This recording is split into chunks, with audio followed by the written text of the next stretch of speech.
नमस्ते व्यूअर्स, मैं पूजा कश्यप स्वागत करती हूँ आप सभी का सर्वोदय आईएएस के यूट्यूब चैनल पे, जहां हम हर रोज द हिंदू न्यूज़पेपर का एक पार्ट बाय पार्ट एनालिसिस आपके सामने प्रेजेंट करते हैं। शुरुआत करते हैं हमारी आज की एनालिसिस का। सबसे पहला न्यूज है हमारा, जो अभी सुप्रीम कोर्ट में केस चल रहा था ईवीएम्स और वीवीपैट्स को लेकर के, उससे रिलेटेड। तो supreme court back EVMs rules out revival of paper ballets, यानी यहाँ पे जो केस था वो सुप्रीम कोर्ट में था कि ईवीएम्स को हम यूज ना करके दोबारा से जो बैलेट पेपर्स होते थे, जो वोट आप एक पेपर पर देते थे और उसके बाद उसको बैलेट बॉक्स में डालते थे, उससे रिलेटेड था। तो सुप्रीम कोर्ट ने यहाँ इस याचिका को खारिज कर दिया है कि ऐसा कुछ रिवाइवल अब नहीं हो सकता है, क्योंकि ईवीएम्स जो हैं वो 100% सेफ हैं और टैंपर प्रूफ हैं, और अभी तक ऐसा कोई केस सामने नहीं आया है जिससे कि ईवीएम्स जो हैं उनकी कॉन्फिडेंशियलिटी पे हम किसी तरीके का सवाल उठा सकते हैं।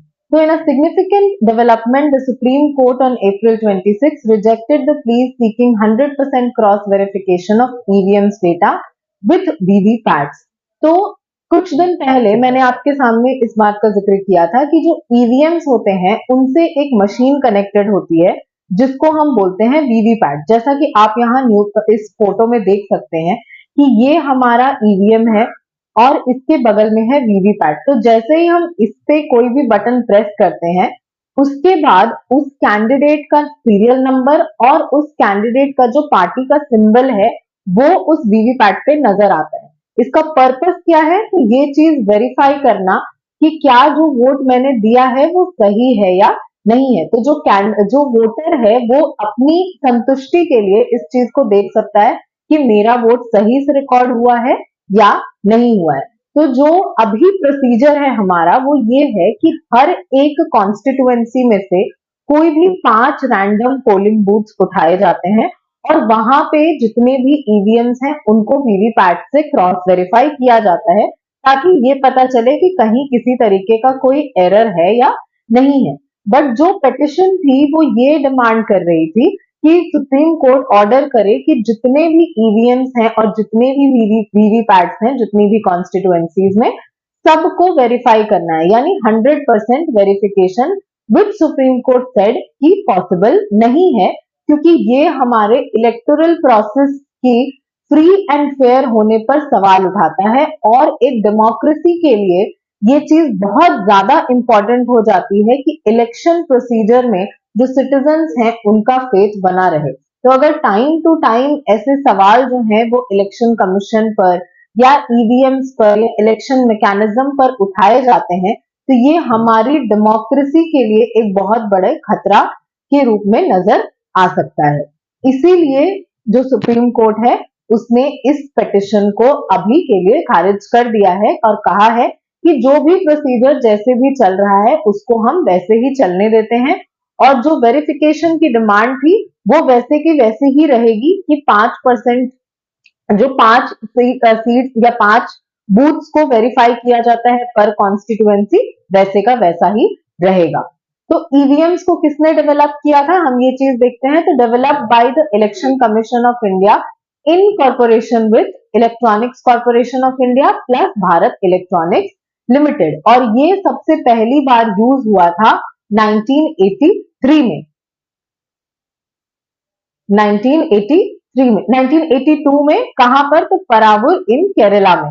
ये 1982 में सबसे पहली बार ईवीएम्स का यूज किया गया था। और वीवीपैट सबसे पहले कहां यूज किए गए थे?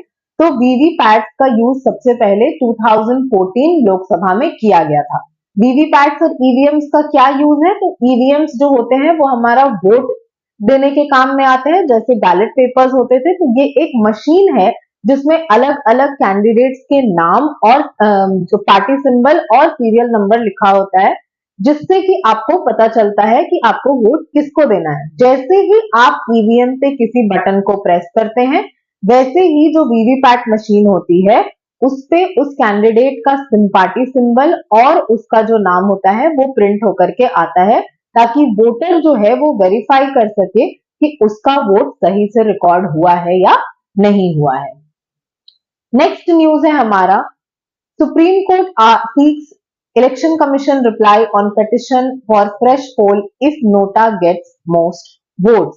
हम जानते हैं कि किसी भी जो जब ईवीएम जो होता है किसी भी इलेक्शन के टाइम पे, तो उसमें जितने भी कैंडिडेट्स के नाम होते हैं, लास्ट में एक और ऑप्शन होता है जो कि होता है नोटा का, यानी नन ऑफ द अबव। मतलब जितने भी कैंडिडेट्स हैं, जो वोटर्स हैं, वो इनमें से किसी को भी अपना लीडर इलेक्ट नहीं करना चाहते हैं या किसी से भी वो सेटिस्फाइड नहीं है, तो ऐसे केसेस में वो नोटा को प्रेस करते हैं। तो यहाँ पे एक हाइपोथेटिकल सिचुएशन हम कंसिडर करते हैं कि अगर 3 कैंडिडेट्स हैं प्लस एक नोटा का ऑप्शन रहता है, तो अगर ये जो 3 कैंडिडेट्स हैं, इन तीनों को वोट्स कुछ इस तरीके से मिले कि 25%, 10% और बाकी के 15%, ये 50% वोट्स जो हैं वो 3 कैंडिडेट्स को मिले और बाकी का 50% जो वोट्स है वो नोटा को गया है। यानी यहाँ पर इट इज क्वाइट क्लियर कि जो मैक्सिमम लोग हैं, यानी 50% जनता जो है, वो किसी भी कैंडिडेट की कैंडिडेसी में बिलीव नहीं रखती है या उन पर विश्वास नहीं करती, यानी मैक्सिमम वोट्स जो है वो किसी भी कैंडिडेट को नहीं गए हैं। तो ऐसे केसेस में क्या होना चाहिए, इसी बात पर जो सुप्रीम कोर्ट है वो इलेक्शन कमीशन से रिप्लाई मांग रही है कि क्या ऐसे केसेस में एक फ्रेश इलेक्शन करवाना चाहिए या नहीं करवाना चाहिए, क्योंकि जो मैक्सिमम जनता है यहाँ पर वो किसी भी कैंडिडेट से सेटिस्फाई नहीं है। यानी आप देखिए 50% यानी मेजोरिटी ऑफ द वोट्स जो है वो किसी भी जनता को नहीं, किसी भी कैंडिडेट को नहीं गई है। तो अभी क्या होता है ऐसे केसेस में कि नोटा को कंसिडर नहीं किया जाता है और जिसको भी, यानी इस 25% वाले कैंडिडेट को इलेक्ट कर दिया जाता है। बट दिस सिग्निफाइज कि अभी भी 75% लोग जो हैं वो इस कैंडिडेट से सेटिस्फाइड नहीं है, यानी 75% लोग ऐसे हैं, मेजॉरिटी ऑफ द लोग ऐसे हैं जो कि उस कैंडिडेट से सेटिस्फाइड नहीं है। तो इसी चीज को एग्जामिन करने के लिए अभी कि अगर नोटा को मैक्सिमम वोट्स मिलते हैं तो क्या क्या ऑप्शंस हो सकता है हमारे पास, अभी जो सुप्रीम कोर्ट जो है वो इलेक्शन कमीशन का रिप्लाई इस बात पे जानना चाहती है कि क्या हम एक फ्रेश इलेक्शंस करवा सकते हैं या ऐसे कैंडिडेट्स को आगे इलेक्शंस ना लड़ने के लिए किसी तरीके का रूल बना सकते हैं, उनको टाइम, एक सर्टेन टाइम पीरियड के लिए उनका जो वोट्स है, उनका जो कैंडिडेसी है उसको हम खत्म कर सकते हैं, या जो भी ऑप्शंस रहेंगे। तो जो भी होगा ये हम आगे की वीडियोस में डिस्कस कर लेंगे। नोटा जो है सबसे पहली बार 2013 के असेंबली इलेक्शंस में यूज किया गया था। कहां कहां? तो छत्तीसगढ़, मिजोरम, राजस्थान, दिल्ली और मध्य प्रदेश। और नेक्स्ट कब यूज किया गया था? 2014 में। तो सबसे पहली बार ईवीएम कब यूज किया गया? 1982। नोटा कब यूज किया गया? 2013। और वीवीपैट कब यूज किए गए? तो 2014। यानी सबसे जो लेटेस्ट इनोवेशन है हमारा वो है वीवीपैट्स का, जो कि टाइम टू टाइम धीरे धीरे करके हम जैसे जैसे हमारा इलेक्शन का प्रोसीजर जो है वो मॉडिफाई हो रहा है, हमारी जो नीड्स हैं वो मॉडिफाई हो रही हैं, वैसे वैसे करके जो हमारा इलेक्शन का प्रोसीजर है वो भी मॉडिफाई हो रहा है। नेक्स्ट न्यूज है हमारा, study says solar radiation available for producing power falling in India. तो इंडियन मेटेरोलॉजिकल डिपार्टमेंट जो है हमारा, उसका एक जर्नल है, इन हाउस जर्नल, जिसका नाम है मौसम। उसी में ये रिपोर्ट पब्लिश की गई है कि धीरे धीरे करके जो हमारी सोलर कैपेसिटी है, यानी जो सोलर कैप्चरिंग कैपेसिटी है या सोलर रेडिएशन जो इंडिया पे पड़ रहा है, वो धीरे धीरे कमजोर हो रहा है। उसके क्या रीजंस हैं, उससे क्या इम्पैक्ट हो सकता है, ये सारी चीजें हम इस एनालिसिस में देखते हैं। तो इंडिया जो है वो एक ट्रॉपिकल कंट्री है। हम जानते हैं कि इंडिया जो है वो ट्रॉपिकल लैटिट्यूड्स में लाई करता है। तो इससे क्या होगा कि सन का रेज जो है वो maximum time of the year India पे रहता है। तो इससे क्या, इंडिया के पास जो सोलर पावर जनरेट करने की कैपेसिटी है वो बहुत अच्छी हो जाती है। और इसी वजह से अभी हम देखिए कि सोलर एनर्जी पे इतना ज्यादा कॉन्सेंट्रेट कर रहे हैं, क्योंकि इंडिया जो है वो ट्रॉपिकल बेल्ट में लाई करता है। तो जो नेशनल सोलर मिशन है हमारा, उसका टारगेट है कि 500 गीगावाट तक एनर्जी, सोलर एनर्जी हमें प्रोड्यूस करना है बाय द ईयर ऑफ 2030। और ये 500 गीगावाट जो है वो ऑलमोस्ट हमारा जो ईयरली कंजम्पशन है उसका 50% है, यानी आधी कंजम्पशन हमारी जो होगी वो अब सोलर एनर्जी से होगी बाय द ईयर ऑफ 2030। की सोलर एनर्जी से हम जो भी पावर जनरेट करेंगे कंज्यूमर्स तक हम वो पावर पहुंचा देंगे। 50% तक कंज्यूमर्स की रिक्वायरमेंट 2030 तक उससे हम मीट कर सकते हैं। इससे क्या होगा, तो सबसे पहला हमारा कोल पे डिपेंडेंस खत्म हो जाएगा, और कोल पे डिपेंडेंस खत्म हो जाएगा मतलब फॉसिल फ्यूल पे धीरे धीरे करके हम डिपेंडेंस खत्म कर देंगे। प्लस इससे हमारी एमिशंस भी कम जनरेट होंगी, क्योंकि हम जानते हैं कि जो सोलर एनर्जी है वो एक क्लीन एनर्जी है, एक ग्रीन एनर्जी है। तो हमारा जो टारगेट है of reaching net zero by the year of 2070, ये भी मीट करने में ये जो सोलर एनर्जी है या सोलर पावर जनरेशन है ये हमें हेल्प कर सकता है। तो ये जो रिपोर्ट अभी आई है वो ये कह रही है कि जो सोलर रेडिएशन की इंटेंसिटी है इंडिया पर वो धीरे धीरे करके कम हो रही है, जिसके की कारण क्या क्या है। तो सबसे पहला कारण है, ये जो स्टडी है वो कह रही है कि सबसे पहला कारण जो है इसका वो है डस्ट पार्टिकल्स, जो कि एरोसॉल्स के रूप में होते हैं। और ये एरोसॉल्स जो होते हैं ये क्या करते हैं कि सनलाइट को ट्रैप कर लेते हैं। तो जो सनलाइट को वो ट्रैप कर लेते हैं उसके बाद वो सनलाइट जो है वो सोलर पैनल से नहीं पड़ पाता है, जिसकी वजह से जो कैप्चरिंग कैपेसिटी है वो धीरे धीरे करके कम हो रही है। जो सोलर रेडिएशन है वो धीरे धीरे करके कमजोर हो रहा है। अब कैसे, तो एरोसॉल्स जो होते हैं वो हवा में तैर रहे होते हैं, भले ही वो हमें दिखाई नहीं देते बट वो हवा में तैर रहे होते हैं, जिसकी वजह से जो टर्बिडिटी है एटमॉस्फेयर की वो इंक्रीज कर जाती है। टर्बिडिटी यानी कि क्लाउडीनेस, वो क्लाउडीनेस जब इंक्रीज कर जाती है, कभी आपने देखा होगा कि जब पोल्यूशन बहुत ज्यादा हो जाता है तो हमें क्लैरिटी नहीं मिलती, सामने की चीजों को देखने में क्लैरिटी नहीं मिलती है। इनफैक्ट अगर धूप आती भी है फिर भी जो विजिबिलिटी है वो उतनी अच्छी नहीं होती है। तो अगर ऐसा होगा तो धूप जब आएगी तो जो अगर सोलर पैनल पे धूप पड़ेगा ही नहीं तो उसको अब्सॉर्ब कैसे सोलर पैनल्स करेंगे। तो दिस इज द रीजन। और टर्बिडिटी बढ़ने का एक बहुत बड़ा रीजन है पोल्यूशन। एयर पोल्यूशन की वजह से जो हमारा एयर है वो धीरे धीरे उसकी टर्बिडिटी बढ़ती जा रही है। तो अब हम देखते हैं कि सोलर पावर का क्या प्रोस्पेक्ट्स है इंडिया में और क्या चैलेंजेस हैं। तो प्रोस्पेक्ट तो सबसे पहला है कि अबंडेंट सनलाइट। मैंने आपको बताया कि इंडिया जो है वो ट्रॉपिकल बेल्ट में लाई करता है, एक ट्रॉपिकल कंट्री है। तो हमारा जो सोलर पावर जनरेटिंग कैपेसिटी है वो ज्यादा है कंपेयर टू अदर कंट्रीज जो कि ट्रॉपिकल बेल्ट में नहीं लाई करती हैं, क्योंकि हमारे पास जो most of the time of the year में सनलाइट बहुत ज्यादा अवेलेबल होती है। नेक्स्ट है decreasing cost. Technological advancements have significantly reduced the cost of solar photovoltaic panels, making solar power a more competitive action than traditional fuels. शुरू शुरू में जब हमने सोलर पावर जनरेट करना शुरू किया था तो जो सोलर पावर पैनल्स की या फोटोवोल्टाइक पैनल्स की जो कॉस्ट थी वो बहुत ज्यादा थी, बट धीरे धीरे करके हम उसको काफी हद तक मिनिमाइज कर चुके हैं। तो अब जो सोलर पावर है वो एक अट्रैक्टिव ऑप्शन की तरह हमें नजर आ रहा है, बिल्कुल वैसे ही जैसे अभी तक हमारा फॉसिल फ्यूल्स था। फॉसिल फ्यूल्स से पावर जनरेट करना इतना आसान क्यों हो गया है, क्योंकि ये हम काफी टाइम से करते आ रहे हैं और यहाँ पे हमने इकोनॉमीज ऑफ स्केल अचीव कर लिया है। तो वैसे ही अगर हम सोलर पावर की भी कैपेसिटी को इंक्रीज करते हैं तो धीरे धीरे करके उसमें भी हम इकोनॉमीज ऑफ स्केल को अचीव कर रहे हैं, जिससे कि सोलर पावर जनरेटिंग कॉस्ट जो है वो भी धीरे धीरे कम करके कम हो रहा है। नेक्स्ट है एनर्जी सिक्योरिटी, कि जो हम इंपोर्टेड फ्यूल्स है हमारा उस पर हमारा डिपेंडेंस जो है वो कम कर देंगे, तो इससे हमारी कंट्री की एनर्जी सिक्योरिटी जो है वो इंप्रूव होगी।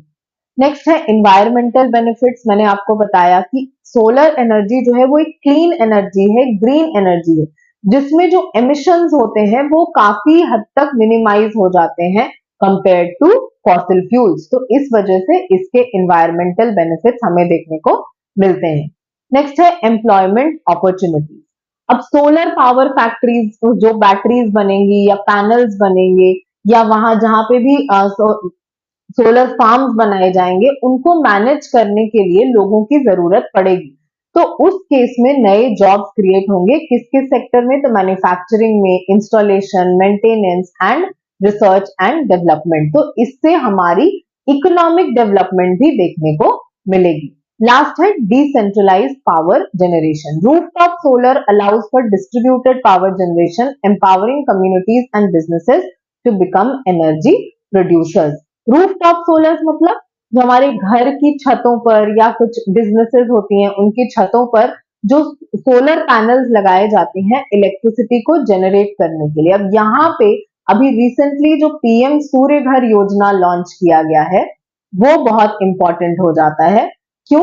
क्योंकि ये जो योजना है, ये जो स्कीम है, ये इसी बात पे फोकस करती है कि डोमेस्टिक कंज्यूमर्स को कैसे एनर्जी प्रोड्यूसर्स बनाया जाए। अगर आप अपने घर पे ही सोलर पावर को यूज करके, सोलर एनर्जी को यूज करके इलेक्ट्रिसिटी प्रोड्यूस कर लेते हैं तो इससे दो बेनिफिट्स होंगे। पहला तो जो ग्रिड्स होती हैं उस पर जो लोड है वो कम हो जाएगा, और दूसरा आपके लिए इकोनॉमिक बेनिफिट्स होंगे, वो ये कि आपका जो इलेक्ट्रिसिटी का बिल है वो धीरे धीरे करके आप मिनिमाइज कर सकते हैं। एंड तीसरा जो कि मोस्ट इंपॉर्टेंट फायदा है वो हो जाएगा एनवायरमेंटल बेनिफिट्स, कि धीरे धीरे करके जो लोग हैं वो क्लीन एनर्जी की तरफ शिफ्ट हो जाएंगे। तो अंडर दिस स्कीम पीएम सूर्य घर योजना, इसको बिल्कुल अच्छे से अपने दिमाग में फिट कर लीजिए, क्योंकि it is a very potential question जो एग्जाम में आपसे पूछा जा सकता है। इसके अंडर बहुत सारी सब्सिडीज और इंसेंटिव्स भी लोगों को प्रोवाइड की जा रही हैं, ताकि जो लोग हैं वो अपने घर में, अपने फार्म्स में, बिजनेसेस में सोलर पैनल्स को यूज करके इलेक्ट्रिसिटी जनरेट करें। बट कुछ चैलेंजेस भी हैं सोलर पावर को डेवलप करने में। सबसे पहला क्या है? Domestic manufacturing dependence. अभी जो है, हम अगर सोलर सेल्स के लिए या मॉड्यूल्स के लिए, बैटरीज के लिए अभी हम डिपेंडेंट हैं बाहर की कंट्रीज पर, जैसे कि चाइना। तो इस चीज को हमें रिड्यूस करने की जरूरत है और इंडिया को सेल्फ सफिशिएंट बनाने की जरूरत है in the matter of solar cells और सोलर फोटोवोल्टाइक बैटरीज। दूसरा है grid integration issues. Integrating large scale solar power plants into existing grid infrastructure requires significant upgrades. कि हमारा जो ग्रिड है वो बहुत पुराने टाइम से चला आ रहा है, जिसको कि मॉडर्नाइज करने की जरूरत है, और मॉडर्नाइज करने के लिए वी नीड मनी। और यानी कि ये जो पूरा सोलर पावर जनरेटिंग का जो गेम है वो बहुत ही ज्यादा कैपिटल इंटेंसिव प्रोसेस है, और इस कैपिटल को जनरेट करने के लिए government needs a lot of revenue which is sometimes not possible, क्योंकि गवर्नमेंट को और भी चीजों पर फोकस करना पड़ता है। Next is land acquisition. कि अब इतने बड़े बड़े सोलर पावर प्लांट्स अगर बनाने हैं, सोलर फार्म्स अगर बनाने हैं, तो उसके लिए बड़ा लैंड भी चाहिए। और हम जानते हैं कि जैसे जैसे पॉपुलेशन हमारा बढ़ता जा रहा है, वैसे वैसे जो अवेलेबल लैंड है वो कम होता जा रहा है। तो कई बार जब लैंड अक्वायर करती है गवर्नमेंट, तो जो लोग हैं उनको फेयरली कंपनसेट नहीं किया जाता है, या उनका जो लाइवलीहुड है उस पर ध्यान नहीं दिया जाता है। तो इन चीजों को, लैंड एक्विजिशन इन चीजों की वजह से एक चैलेंज है। Next is financing. जो मैंने आपको बताया कि सोलर पावर प्लांट या सोलर फार्म्स जो होते हैं वो एक कैपिटल इंटेंसिव इंडस्ट्री है। तो वहां पे किसी को भी इन्वेस्ट करने के लिए बहुत सारा कैपिटल चाहिए।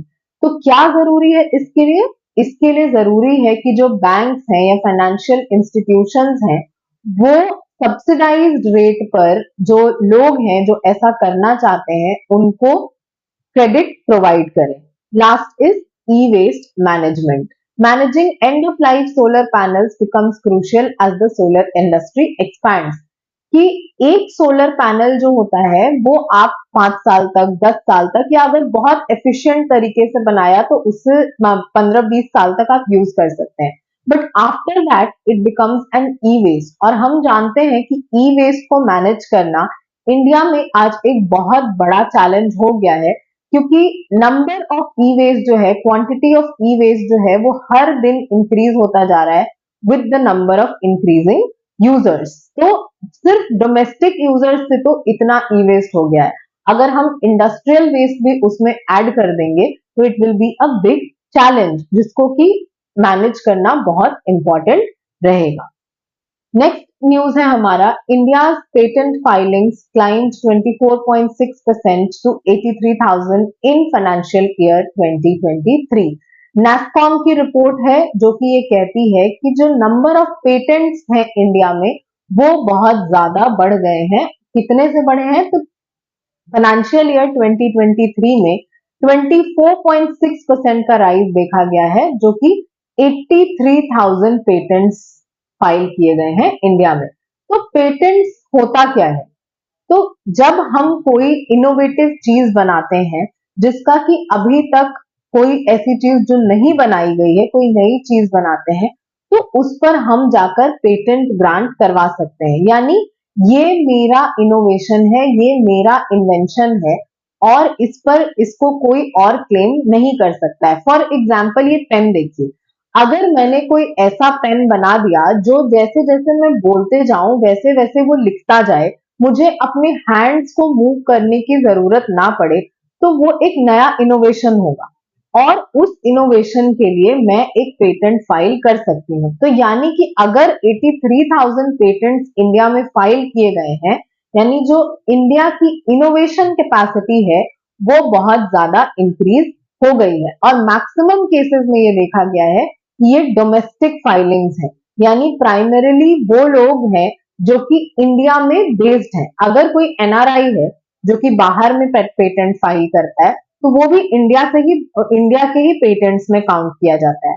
बट यहाँ पे ये चीज दिखाई गई है कि जो मैक्सिमम नंबर ऑफ पेटेंट्स हैं वो उन लोगों के द्वारा की गई है जो डोमेस्टिकली रहते हैं या इंडिया में बेस्ड है, और वो ऑलमोस्ट डबल हो गई है लास्ट 10 सालों के अंदर।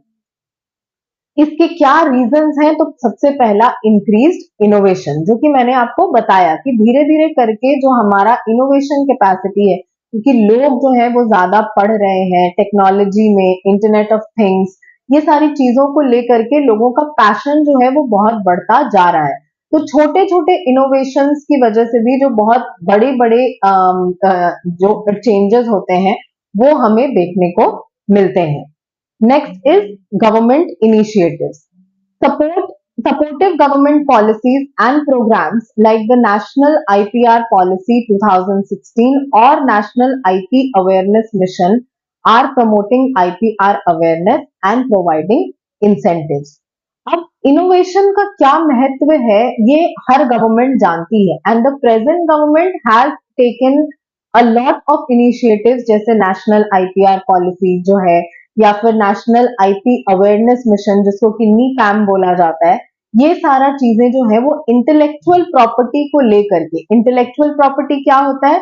तो कोई भी प्रॉपर्टी जो इंटेलेक्ट से रिलेटेड हो उसको बोलते हैं इंटेलेक्चुअल प्रॉपर्टी। तो इन चीजों को लेकर के गवर्नमेंट जो है वो अवेयरनेस जनरेट करने की कोशिश कर रही है। Last is focus on self reliance, make in India, startup India, skill India, ये सारी चीजें क्या है? तो इंडिया को सेल्फ रिलायंस की तरफ, आत्मनिर्भर भारत बनाने की तरफ एक स्टेप है। तो इंडिया में क्योंकि इस चीज पर इतना फोकस अब किया गया है, तो जो लोग हैं, जो पॉपुलेशन है, वो भी इस चीज को लेकर के सीरियस हो गई है। गवर्नमेंट जो है वो ग्रांट्स देती है। फॉर एग्जाम्पल आपने सुना होगा अटल इनोवेशन मिशन के बारे में, जिसमें कि अगर आप कुछ इनोवेशन करना चाहते हैं तो आपको उसके अंदर ग्रांट्स दिए जाएंगे। इसके अंदर अटल टिंकरिंग लैब्स भी हैं, जहां पर जो लोग हैं जो इनोवेशन करना चाहते हैं उनको हेल्प किया जाता है with state of the art technology, जो कि लैब्स में प्रेजेंट होती है। इसके अलावा जो गवर्नमेंट है वो और भी ग्रांट्स देती है रिसर्च करने के लिए, इनोवेशन करने के लिए।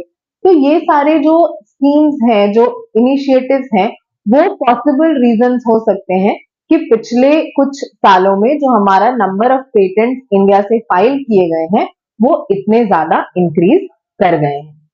अब आ जाते हैं हमारी आज की एडिटोरियल पर। ज्यादा नहीं है, सिर्फ एक ही एडिटोरियल आज इंपॉर्टेंट है, जो कि है sounding the gavel on curative jurisdiction. अब यहाँ जो ऑथर्स हैं वो क्यूरेटिव ज्यूरिसडिक्शन के बारे में बात कर रहे हैं। क्या होता है क्यूरेटिव ज्यूरिसडिक्शन, किस केस में एप्लीकेबल होता है, इसको यूज करना चाहिए या नहीं करना चाहिए, इन सब चीजों को हम देखते हैं। तो पहले जिस्ट समझ लेते हैं कि ऑथर्स यहाँ पे कहना क्या चाहते हैं। तो बेसिकली यहाँ पे जो ऑथर्स हैं वो हमें ये बता रहे हैं कि क्यूरेटिव ज्यूरिसडिक्शन, अब ये दो शब्दों को मिलके बना है, क्यूरेटिव प्लस ज्यूरिसडिक्शन। ज्यूरिसडिक्शन क्या होता है ये हम सब जानते हैं। क्यूरेटिव मतलब कोई भी पुरानी जो हमारी गलती थी उसको सही करना, अपनी गलतियों से सीखना। आपको हमेशा हमारे पेरेंट्स कहते हैं ना कि अपनी गलतियों से सीखो, अपनी गलतियों से सीखो, एनालाइज करो और फिर अपने डिसीजंस को चेंज करो। तो जैसे हम अपने डिसीजंस को चेंज करते हैं, वैसे ही सुप्रीम कोर्ट के पास भी ये पावर है कि अगर कभी कोई जजमेंट देने में उससे गलती हो गई हो तो वो अपने जजमेंट को दोबारा से रिव्यू कर सकता है और उस जजमेंट को चेंज कर सकता है या रिवर्स कर सकता है, और इसी को हम बोलते हैं क्यूरेटिव ज्यूरिसडिक्शन। यानी जो जजमेंट पुरानी हो गई, उस टाइम के हिसाब से लगा होगा कि शायद वो सही है, बट प्रेजेंट केस में वो सही नहीं है, तो उसको जो कोर्ट है वो चेंज कर सकती है। कैसे कर सकती है? तो ये कोर्ट खुद ही इनिशिएटिव लेती है कि उस केस में अगर ऐसी जजमेंट दी गई थी तो शायद वो अभी के हिसाब से सही नहीं है और उस जजमेंट को अब हम चेंज करते हैं। जो यहाँ पे जो ऑथर्स हैं वो ये कह रहे हैं कि सुप्रीम कोर्ट के लिए क्यूरेटिव ज्यूरिसडिक्शन जो है वो सही नहीं है। क्यों? क्योंकि हम जानते हैं कि जो सुप्रीम कोर्ट है हमारा, वो फाइनल इंटरप्रेटर है किस चीज का? तो हमारे कॉन्स्टिट्यूशन का। प्लस एक और जो टैग इसे दिया गया है या एक और जो उपस्थित इसे किया क्या है वो है कस्टोडियन ऑफ द कॉन्स्टिट्यूशन का। कस्टोडियन ऑफ द कॉन्स्टिट्यूशन, इसकी उपाधि भी इसे दी गई है। तो यानी कि हमारे कॉन्स्टिट्यूशन को अगर कोई गाइड कर सकता है, अगर कोई प्रोटेक्ट कर सकता है, तो वो है सुप्रीम कोर्ट। यानी किसी भी लॉ को, किसी भी कॉन्स्टिट्यूशनल प्रोविजन का फाइनल इंटरप्रेटर कौन होता है? वो होता है सुप्रीम कोर्ट। तो ऐसे केसेस में अगर ये कहा जाए कि सुप्रीम कोर्ट से भी गलती हो सकती है, तो ये चीज बहुत ज्यादा गलत है। यहाँ ऑथर्स ने एग्जाम्पल लिया है कि सपोज करिए कि आप एक डेंटिस्ट के पास जाते हैं और वो आपका एक दांत निकाल देता है। उसके बाद आप उसका रिव्यू करने के लिए उससे 3-4 बड़े डेंटिस्ट के पास जाते हैं जो कि बोलते हैं कि हाँ सही है, आपका जो डेंटिस्ट ने किया, आपका दांत निकाला वो सही था। बट 3-4 साल के बाद उन सीनियर पैनल को याद आता है कि वो आपको दोबारा बुलाते हैं और बोलते हैं कि नहीं नहीं, जो आपका दांत निकाला गया था वो सही नहीं है, and they try to reinsert that tooth. तो ये कितना बड़ा मिस्टेक हो सकता है। वही ये जो ऑथर्स हैं इनका यहाँ पे आर्ग्यूमेंट है कि क्यूरेटिव ज्यूरिसडिक्शन जो है वो सही नहीं है सुप्रीम कोर्ट के लिए। बट सही है या नहीं है ये जानना हमारे लिए इंपॉर्टेंट नहीं है। हमारे लिए इंपॉर्टेंट है इस चीज को समझना कि क्यूरेटिव ज्यूरिसडिक्शन होता क्या है, किन केसेस में उसको यूज किया जाता है और उसके प्रोज क्या हैं और कॉन्स क्या हैं। तो सबसे पहला तो क्यूरेटिव ज्यूरिसडिक्शन कहीं पे भी किसी भी आर्टिकल में हमारे कॉन्स्टिट्यूशन में ना तो मेंशन किया गया है, ना ही किसी लॉ में मेंशन किया गया है और ना ही डिफाइन किया गया है। बट अंडर आर्टिकल 137 जो कि सुप्रीम कोर्ट को एम्पावर करती है कि वो अपना प्रैक्टिस और प्रोसीजर को रेगुलेट करने के लिए रूल्स बना सकती है, उसके अंडर सुप्रीम कोर्ट ने क्यूरेटिव ज्यूरिसडिक्शन को इन्वेंट किया है। पर्पस क्या है इसका? तो prevent grave miscarriages of justice, कि अगर कभी गलती हो गई, ठीक है, उस टाइम पे जजेस को लगा होगा कि यही चीज सही है, उनको उस चीज के लिए पनिश नहीं किया जाएगा। बट अगर वो गलत है तो उसको कभी ना कभी तो सही करना होगा। हर जो चीज गलत है वो परमानेंटली गलत रहे हमेशा हमेशा के लिए, ये नहीं हो सकता है। इसीलिए इंपॉर्टेंट है कि क्यूरेटिव ज्यूरिसडिक्शन होना चाहिए। Next is limited scope. तो it is the last resort option and is used very sparingly to prevent abuse of the judicial process. अब ऐसा नहीं होता है कि जिस केस में मन किया उस केस में क्यूरेटिव ज्यूरिसडिक्शन को यूज कर लिया। बहुत ही रेयर केसेस में जहां पे कि उसको यूज किए बिना और कोई उपाय नहीं होता है, उन्हीं केसेस में क्यूरेटिव ज्यूरिसडिक्शन को यूज किया जाता है। ग्राउंड्स क्या क्या है? The supreme court has laid down specific conditions for entertaining a curative petition, जैसे कि violation of natural justice principles, bias of the जज, discovery of new law and crucial evidence और abuse of the court process by other party in the original case. अगर इन सब चीजों, इन grounds पे आपका केस वैलिड है, आपका पिटिशन वैलिड है, तब तो जाकर के क्यूरेटिव पिटिशन को फाइल किया जा सकता है, क्यूरेटिव ज्यूरिसडिक्शन यूज होगा, अदरवाइज नहीं होगा। प्रोसीजर क्या है? तो filing of curative petition is a complex process जो कि रिक्वायर करता है expertise from a senior advocate. और इन क्या इन्वॉल्व करता है? तो यहाँ पे कोर्ट को कन्विंस करना पड़ता है कि क्यूरेटिव पिटिशन के अलावा और कोई ऑप्शन नहीं है। और अभी तक बहुत ही कम हमें ऐसे केसेस देखने को मिले हैं जहां पर कि कोर्ट ने क्यूरेटिव ज्यूरिसडिक्शन को यूज किया हो। क्योंकि आप समझिए इस चीज को कि अगर हर दिन एक क्यूरेटिव पिटिशन एंटरटेन हो रहा हो या हर महीने एक क्यूरेटिव पिटिशन एंटरटेन हो रहा हो, तो जो जुडिशरी है उसमें जो लोग हैं उनकी कॉन्फिडेंस कैसे बनी रहेगी? जुडिशरी को final interpreter of the constitution माना जाता है। कोई लोग उन्हें इसीलिए माय लॉर्ड बोला जाता है कि लोग बिल्कुल भगवान के जैसा, कि उन्होंने जो बोल दिया वो ही हार्ड एंड फास्ट रूल बन जाता है।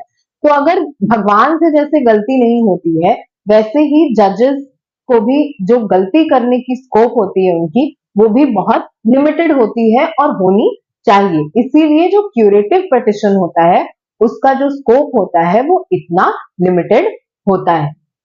That's all for today. अगर आपको इस वीडियो का पीडीएफ चाहिए तो सब्सक्राइब करिए सर्वोदय आईएएस के यूट्यूब चैनल को, जिसका लिंक आपको नीचे डिस्क्रिप्शन में मिल जाएगा। That's all. Thank you. जय हिंद।